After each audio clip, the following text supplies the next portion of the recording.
नमस्कार सभी को।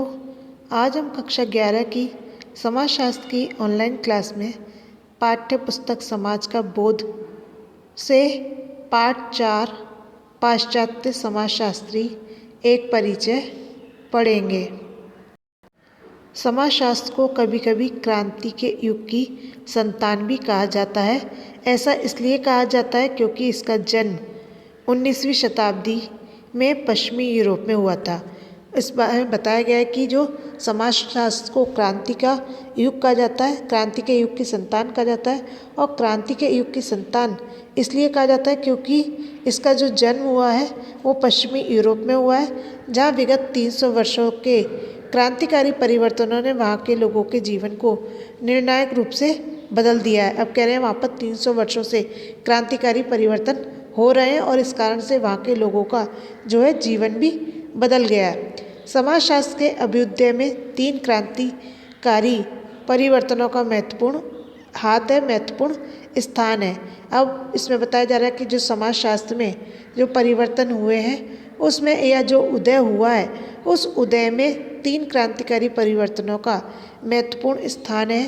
पहला है ज्ञानोदय या वैज्ञानिक क्रांति। ज्ञानोदय या वैज्ञानिक क्रांति एक ही बात है। दूसरा है फ्रांसीसी क्रांति तथा तीसरा औद्योगिक क्रांति। इस प्रक्रिया ने केवल यूरोपीय समाज को ही पूरी तरह से नहीं बदला है। अब कह रहे हैं इसमें 3 जो है क्रांतिकारी महत्वपूर्ण है, क्रांतिकारी महत्वपूर्ण है। पहला ज्ञानोदय, दूसरा फ्रांसीसी क्रांति और तथा तीसरा औद्योगिक क्रांति। और इस प्रक्रिया ने केवल यूरोपीय समाज को पूरी तरह नहीं बदला बल्कि जो यूरोप के संपर्क में आने के कारण पूरे विश्व को भी बदल दिया है। इस अध्याय में 3 महत्वपूर्ण समाजशास्त्रियों के मुख्य विचारों पर प्रकाश डाला जाएगा। ये जो पाठ है इस पाठ में 3 समाजशास्त्रियों के बारे में विस्तार पूर्वक पढ़ा जाएगा। पहला कार्ल मार्क्स, दूसरा एमिल दुर्खेम और तीसरा मैक्स वेबर। हम इन 3 समाजशास्त्रियों के बारे में इस पाठ में विस्तार से पढ़ेंगे, चर्चा करेंगे। समाजशास्त्र की शास्त्रीय परंपरा के धारक के नाते उन्होंने इस विषय की नींव रखी। अब इसमें कहा जा रहा है ये कार्ल मार्क्स है, एमिल तथा मैक्स वेबर है, ये समाजशास्त्रीय परंपरा के धारक हैं और इस कारण से इन्होंने इस विषय की नींव रखी, इस विषय को बनाया। इनके विचार और सोच आधुनिक परिवेश में भी प्रासंगिक है। इनके जो विचार हैं, जो इनकी सोच है, जो इस समय का आधुनिक परिवेश है उसमें भी प्रशंसा के योग्य है। बेशक इसके सिद्धांतों की आलोचना हुई है, इसमें किसी भी बात का कोई संदेह नहीं है कि इसके सिद्धांतों की आलोचना नहीं हुई है, इसके सिद्धांतों की आलोचना भी हुई है। और इनमें समय के साथ महत्वपूर्ण संशोधन भी किए गए हैं। चूँकि समाज के बारे में बनी अवधारणाएं स्वयं अपने सामाजिक परिवेश से भी प्रभावित होती है, अतः हम अपनी चर्चा उन परिस्थितियों से प्रारंभ करते हैं जिनमें समाजशास्त्र का उद्भव हुआ है। अब कह रहे हैं हम जो अपनी बात शुरू करेंगे हम उन परिस्थितियों से शुरू करेंगे जिससे समाजशास्त्र का उद्भव हुआ है, यानी कि जिन चीज़ों के कारण से, जिन वस्तु से इस समाजशास्त्र की उत्पत्ति हुई है, समाजशास्त्र विषय बना है, हम सबसे पहले उन विषयों के बारे में पढ़ेंगे। समाजशास्त्र का संदर्भ यूरोप का आधुनिक युग एवं आधुनिकता की वे तमाम अवस्थाएं जो आज हमारे लिए सहज स्वाभाविक बन चुकी हैं, ये सब 3 मुख्य प्रक्रियाओं की देन है। पहला है ज्ञानोदय अथवा विवेक का युग। ज्ञानोदय का अर्थ होता है विवेक का युग। दूसरा फ्रांसीसी क्रांति में निहित राजनीतिक संप्रभुता की खोज तथा अधिक उत्पादन की वह व्यवस्था जिसका उद्घाटन औद्योगिक क्रांति ने किया। चूँकि इस विषय पर पहली पुस्तक समाजशास्त्र परिचय में चर्चा की जा चुकी है, अतः यहाँ हम केवल इन महत्वपूर्ण परिवर्तनों के बौद्धिक परिणामों के बारे में चर्चा करेंगे। पहला पॉइंट आता है हमारा ज्ञानोदय, जिसके कारण से, इस ज्ञानोदय के कारण से, वैज्ञानिक युग के कारण से समाजशास्त्र की रचना हुई है, समाजशास्त्र की उत्पत्ति हुई है। 17वीं शताब्दी के उत्तरार्ध व 18वीं शताब्दी में पश्चिमी यूरोप में संसार के बारे में सोचने विचारने के बिल्कुल नए एवं मौलिक दृष्टिकोण का जन्म हुआ है। ज्ञानोदय या प्रबोधन के नाम से जाने गए इस नए दर्शन ने जहाँ एक तरफ मनुष्य को संपूर्ण ब्रह्मांड के केंद्र बिंदु के रूप में स्थापित किया, वहीं दूसरी तरफ विवेक को मनुष्य की मुख्य विशिष्टता का दर्जा भी दिया। विवेकपूर्ण एवं आलोचनात्मक ढंग से सोचने की क्षमता ने मनुष्य को अपनी ही नज़र में हमेशा के लिए बदल दिया। एकल मानव अब व्यक्ति बन गया है, एक ऐसी ही हस्ती जो एक साथ ज्ञान का उत्पादक भी है और उपभोक्ता भी है। इस मानव व्यक्ति को ज्ञान का पात्र की उपाधि दी गई है, लेकिन दूसरी तरफ यह भी सच था कि केवल उन्हीं व्यक्तियों को पूर्ण रूप से मनुष्य माना गया जो विवेकपूर्ण ढंग से सोच विचार सकते हैं। अब इसमें बताया जा रहा है कि ज्ञान का पात्र की उपाधि दी गई कि एक ऐसी हस्ती है जो एक साथ ज्ञान का उत्पादक भी है और उपभोक्ता भी है, और इस मानव व्यक्ति को जो है ज्ञान का पात्र कहा गया, ज्ञान के पात्र की उपाधि दी गई। लेकिन दूसरी तरफ हम देखें तो ये बात सच है कि केवल उन्हीं व्यक्तियों को पूर्ण रूप से मनुष्य माना गया जो विवेकपूर्ण ढंग से सोच विचार कर सकते हैं। जो इस काबिल नहीं समझे गए उन्हें मानव का दर्जा नहीं दिया गया, केवल आदि मानव या बर्बर मानव कहा गया। चूँकि मानव समाज मनुष्य द्वारा बनाया गया है, इसका युक्ति संगत विश्लेषण संभव है। इस प्रकार के विश्लेषण के सहारे एक समाज में रहने वाले लोग दूसरे समाज को भी समझ सकते हैं। युक्ति संगत को मानव जगत की पारिभाषिक विशिष्टता का स्थान दिया जा सके, इसके लिए प्रकृति, धर्म, संप्रदाय व देवी देवताओं के महत्व को कम करना अनिवार्य था। आधुनिक युग के आने से पहले मानव जगत को जानने समझने के लिए लोग इन्हीं पर निर्भर थे। इसमें बताया जा रहा है कि आधुनिक युग को जानने से पहले, समझने से पहले जो है लोग इसी पर निर्भर थे। इसका तात्पर्य यह है कि ज्ञानोदय या प्रबोधन मात्र को एक संभावना से वास्तविक यथार्थ में बदलने में उन वैचारिक प्रवृत्तियों का हाथ है जिन्हें हम आज धर्मनिरपेक्षता या वैज्ञानिक सोच व मानववादी सोच की संज्ञा देते हैं। इसमें बताया जा रहा है कि जो ज्ञानोदय है यह प्रबोधन मात्र को संभावना से वास्तविक यथार्थ में बदलने के लिए या उन वैचारिक प्रवृत्तियों का हाथ है जिन्हें हम आज धर्मनिरपेक्षता कहते हैं या वैज्ञानिक सोच या मानववादी सोच कहते हैं। अब आता है हमारा पहला पॉइंट, फ्रांसीसी क्रांति। फ्रांसीसी क्रांति ने व्यक्ति तथा राष्ट्र राज्य के स्तर पर राजनीतिक संप्रभुता के आगमन की घोषणा की। मानवाधिकार के घोषणा पत्र ने सभी नागरिकों की समानता पर बल दिया तथा जन्मजात यानी कि जन्म के आधार पर प्राप्त होने वाले, जन्मजात का अर्थ होता है जन्म के आधार पर प्राप्त होने वाले विशेषाधिकारों की वैधता पर प्रश्न उठाया। इसने व्यक्ति को धार्मिक तथा जमींदारी संस्थाओं के अत्याचारी शासन से मुक्त किया, जो फ्रांस की क्रांति के पहले वहाँ अपना वर्चस्व बनाए हुए थी। किसानों की जो अधिकतर सर्फ यानी बंधक मजदूरी या कृषिदास थे, सर्फ थे, कुलीन वर्ग के जमींदारों के चंगुल से आज़ाद करवाया गया। अधिकांश करों को रद्द कर दिया गया, जो किसान जागीरदारों तथा चर्च या धार्मिक संस्थान को दिया करते थे।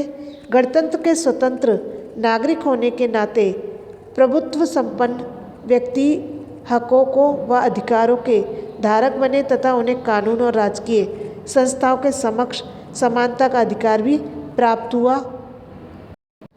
राज्य को व्यक्ति की निजी स्वतंत्रता का सम्मान करना पड़ा और राजकीय कानून किसी भी व्यक्ति के निजी जीवन में दखल नहीं दे सकते थे। राज्य द्वारा संचालित क्षेत्र तथा सार्वजनिक घर-बार द्वारा संचालित क्षेत्र को एक दूसरे से अलग कर दिया गया। इसमें बताया गया कि राज्य के द्वारा जो संचालित क्षेत्र है उनको और सार्वजनिक घर-बार के द्वारा, सार्वजनिक लोगों के द्वारा जो संचालित क्षेत्र थे उनको एक दूसरे से अलग कर दिया गया था। सार्वजनिक व घरेलू क्षेत्रों की ही मर्यादा के अनुकूल कौन कौन से सामाजिक संस्थान या गतिविधियां हैं। इस विषय पर नई मान्यताएं व नई विचार कायम हुए थे। उदाहरण के तौर पर हम देख सकते हैं धर्म तथा परिवार का अधिकांश भाग अब घरेलू या व्यक्तिगत क्षेत्र के अनुकूल माना गया है, जबकि शिक्षा विशेषकर स्कूली शिक्षा है, विद्यालय शिक्षा को अब सार्वजनिक क्षेत्र के लायक माना गया है। इसमें बताया गया है कि उदाहरण देकर के समझाया गया है कि उदाहरण के तौर पर हम देखें तो धर्म और परिवार का जो अधिकांश भाग है वो घरेलू या व्यक्तिगत क्षेत्र के अनुकूल माना जाता है, और जहाँ पर जो शिक्षा प्राप्त होती है वो विशेषकर स्कूली शिक्षा है, विद्यालय शिक्षा को अब सार्वजनिक क्षेत्र के लायक माना गया है। ध्यान रहे कि फ्रांसीसी क्रांति अब आधुनिक युग के पहले शिक्षा घरेलू या व्यक्तिगत विषय था, इसमें राज्य की कोई खास भूमिका नहीं थी। दूसरी तरफ धार्मिक व राजकीय संस्थान मिले जुले थे और परिवार आज से कहीं ज़्यादा सार्वजनिक था। साथ ही राष्ट्र राज्य को भी नए सिरे से परिभाषित किया गया। अब इसे एक ऐसी प्रभुत्व संपन्न हस्ती माना गया जिसके पास एक केंद्रीकृत शासन तंत्र है। फ्रांसीसी क्रांति के सिद्धांत स्वतंत्रता, समानता तथा बंधुत्व आधुनिक राज्य के नए नारे बने हैं। औद्योगिक क्रांति। आधुनिक उद्योगों की नींव औद्योगिक क्रांति के द्वारा रखी गई, जिसकी शुरुआत ब्रिटेन में 18वीं शताब्दी के उत्तरार्ध तथा 19वीं शताब्दी के प्रारंभ में हुई। 19वीं शताब्दी के प्रारंभ में हुई। इसके दो प्रमुख पहलू थे। पहला, विज्ञान तथा तकनीकी का औद्योगिक उत्पादन में व्यवस्थित प्रयोग, विशेषकर नई मशीनों का आविष्कार तथा ऊर्जा के लिए नए साधनों का औद्योगिक कामों में उपयोग। अब इसमें कहा जा रहा है जो फ्रांसीसी क्रांति औद्योगिक क्रांति है उसमें नए उद्योगों का विकास हुआ, नई तकनीकी का विकास हुआ और नई मशीनों का जो आविष्कार हुआ तथा ऊर्जा के जो नए साधन बने, उन साधनों का औद्योगिक कामों में उपयोग कर दूसरा औद्योगिक क्रांति ने श्रम तथा बाजार को नए ढंग से व बड़े पैमाने पर संगठित करने के तरीके विकसित किए, जैसा कि पहले कभी देखने में नहीं आया था। नई मशीनों जैसे कि स्पिनिंग जेनी नाम की सूत काटने वाली मशीन, जो कह रहे हैं नई मशीनों की तकनीकी विकसित हुई, उसमें उदाहरण देकर के बताया गया है। जो सूत काटने की नई मशीन थी वो स्पिनिंग जेनी नाम की सूत काटने वाली मशीन थी, ने औद्योगिक उत्पादकता को बेशुमार रूप से बढ़ाया। पहले क्या है, सूत जो काटा जाता था वो हाथ से काटा जाता था, लेकिन औद्योगिक जो क्रांति हुई, उद्योगों का जो विकास हुआ, उसमें सूत काटने की मशीन बनी और इस मशीन के बनने से औद्योगिक उत्पादकता में बेशुमार रूप से बढ़ाया गया, यानी कि इसमें उत्पादन अच्छा होने लगा और बढ़ाया गया। साथ ही ऊर्जा के नए स्रोतों ने भाप से चलने वाले इंजन के विभिन्न स्वरूप उत्पादन प्रक्रिया को सुगम बनाया, आसान बनाया। इन्हीं प्रक्रियाओं ने विशाल कारखानों की नई औद्योगिक व्यवस्था व अधिक उत्पादन, यानी कि अधिक उत्पादन का अर्थ है बड़े पैमाने पर औद्योगिक वस्तुओं का निर्माण हुआ, अधिक उत्पादन को जन्म दिया। अब वस्तुओं का उत्पादन बड़े पैमाने पर संपूर्ण विश्व के बाजारों के लिए किया जाने लगा। इन उत्पादों को निर्माण के लिए आवश्यक कच्चा माल भी दुनिया भर से प्राप्त किया जाने लगा। इस प्रकार बड़े पैमाने के आधुनिक उद्योग पूरी दुनिया में छा गए थे। उत्पादन व्यवस्था में परिवर्तन होने के कारण सामाजिक जीवन में भी परिवर्तन हुए। शहरी इलाकों में बसे हुए उद्योगों को चलाने के लिए मजदूरों की मांग को उन विस्थापित लोगों ने पूरा किया। अब इसमें कह रहे हैं उत्पादन में जो उत्पादन की व्यवस्था थी उसमें भी काफ़ी सारे सामाजिक परिवर्तन हुए, और परिवर्तनों के कारण जो शहरी इलाकों में बसे हुए उद्योगों को चलाने के लिए जो मजदूरों की मांग थी, उन मांगों को विस्थापित लोगों ने पूरा किया था, जो ग्रामीण इलाकों को छोड़ करके काम की तलाश में शहर आकर के बस गए थे। विस्थापित लोगों से अर्थ है जो काम की तलाश में गांव छोड़ करके शहरों में जाकर के बस जाते हैं। कम तनख्वाह मिलने के कारण, यानी कि कम सैलरी तनख्वाह आमदनी होने के कारण अपनी आजीविका चलाने के लिए पुरुषों और स्त्रियों को ही नहीं बल्कि बच्चों को भी लंबे समय तक खतरनाक परिस्थितियों में काम करना पड़ता था। अब कह रहे हैं कम तनख्वाह होने के कारण से, कम आमदनी होने के कारण से जीविका को चलाने के लिए पुरुषों और स्त्रियों के साथ साथ बच्चों को भी लंबे समय तक और खतरनाक परिस्थितियों में काम करना पड़ता था। आधुनिक उद्योगों ने शहरों को देहात पर हावी होने में मदद की। जो आधुनिक उद्योग हैं उन उद्योगों ने शहरों को देहात पर, देहात का अर्थ होता है गाँव पर, हावी होने पर, देहात का जो अर्थ है वो है गाँव, गाँव पर हावी होने में मदद की। कस्बे और छोटे छोटे शहर जनसंख्या निवास के मुख्य स्थान बने। यहाँ ऊंच नीच की विषमताओं में बटा विशाल समूह थोड़े मगर सघन आबादी के भीड़ भाड़ भरे इलाकों में रहने लगा। अमीर व शक्तिशाली लोग शहरों में रहने लगे, लेकिन साथ ही मजदूर वर्ग के गरीब लोग भी उन्हीं शहरों में झुग्गी झोपड़ियों वाली गंदी बस्तियों में रहने को विवश थे। आधुनिक शासन पद्धतियों के अनुसार राजतंत्र को स्वास्थ्य, सफाई व्यवस्था, आपराधिक गतिविधियों व व्यवसायों पर नियंत्रण तथा सर्वांगीण विकास जैसे सार्वजनिक सामूहिक विषयों की जिम्मेदारी उठानी पड़ी। इन नई जिम्मेदारियों को निभाने के लिए शासन तंत्र को नए प्रकार की जानकारी व ज्ञान की आवश्यकता महसूस हुई। नए ज्ञान के लिए उभरती मांग ने सामाजिक विज्ञान और विशेषकर समाजशास्त्र जैसी नई विधाओं के अभ्युदय व विकास में महत्वपूर्ण भूमिका निभाई। इसमें बताया गया कि प्रारंभ में जो समाजशास्त्र जो विधाएं थी उनके अभ्युदय के लिए, उनके उद्भव व विकास में महत्वपूर्ण भूमिकाएं निभाई। प्रारंभ में समाजशास्त्रीय विचार मुख्य रूप से औद्योगिक समाज के विकास के वैज्ञानिक अन्वेषण से जुड़े हुए थे। जो प्रारंभिक जो विचार थे वो प्रारंभिक वैज्ञानिक खोज से जुड़े हुए थे। इसके कारण विद्वानों में इस विषय पर विवाद है, यानी कि जो विद्वानों के विचार हैं आपस में विवादास्पद है। समाजशास्त्र नए औद्योगिक समाज का विज्ञान है।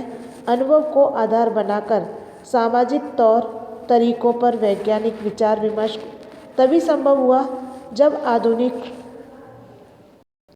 आधुनिक औद्योगिक समाज की शुरुआत हुई। किसी भी समाज को समझने का आधार वहाँ के राज्य द्वारा तैयार की गई वैज्ञानिक सूचना बनी। अब इसमें बताया जा रहा है कि किसी भी राज्य को समझने का जो आधार है वो वहाँ के राज्य के द्वारा तैयार की गई वैज्ञानिक सूचना है। उसके आधार पर ही हम किसी भी राज्य को समझ सकते हैं। जो इसके सामाजिक संकायों की देखरेख करती है। समाजशास्त्रीय सिद्धांत इसी चिंतन मनन का परिणाम है। अब इसमें बताया जा रहा है जो समाजशास्त्रीय सिद्धांत है वो इसी बात की चिंतन मनन का परिणाम है कि वहाँ किसी भी राज्य को समझने के लिए वहाँ का वैज्ञानिक चिंतन, वैज्ञानिक सूचना जो है उसको देखना, उसके बारे में खोजबीन करना, चिंतन मनन करना।